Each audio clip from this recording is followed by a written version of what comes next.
Hindi tuloy ang kasal. Lumipas ang 3 taon, nagka-boyfriend ako. Then nag-reconnect kami. Hindi na siya yung boyfriend ko. Pero nagkakausap kami ni Popot. Then after 6 months, pauwi na uli siya. Sinundo ko siya. Nagkita kami uli. Nag-check-in muna kami sa Manila para masolo namin ang isa't isa. Friday night, sinundo niya ako sa trabaho. Tapos, lumuwas kami sa Maynila para mag-dinner. Inabutan niya ako ng flowers. At naglabas ng isang box.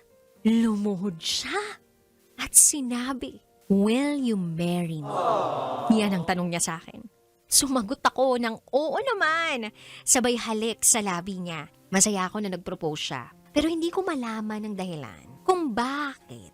Sa kabila ng kasiyahan ko dahil pakiramdam ko yun yung most memorable, na most happy ang puso ko.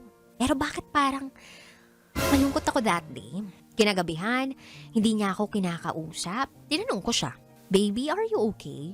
Pero nagulat ako, DJ Rocky, nang bigla na lang siyang umiyak. Tinitigan ako sa dalawang mga mata ko at tinanong ako ng, "Mahal mo ba ako? Bakit nagbago ka? Ikaw pa ba yung Ivy na nakilala ko? Yung Ivy na mature, matalino at malambing?" Sagot ko, "Oo, ako pa naman to. May mga bagay lang talaga na hindi ako agree. Kaya minsan napagtataasan kita ng boses." Dagdag pa niya, "Alam kong medyo pasaway ako, pero di ba mabait naman ako, sumusunod ako lagi sa'yo, naalagaan kita, hindi kita pinababayaan. Kahit sarili kong pamilya, hindi ko makasama kasi mas gusto ko nakasama ka."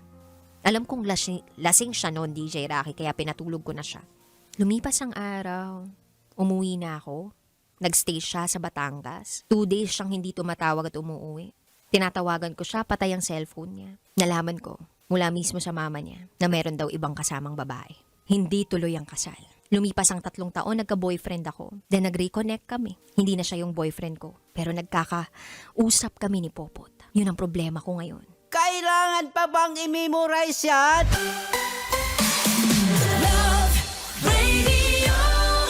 Basic!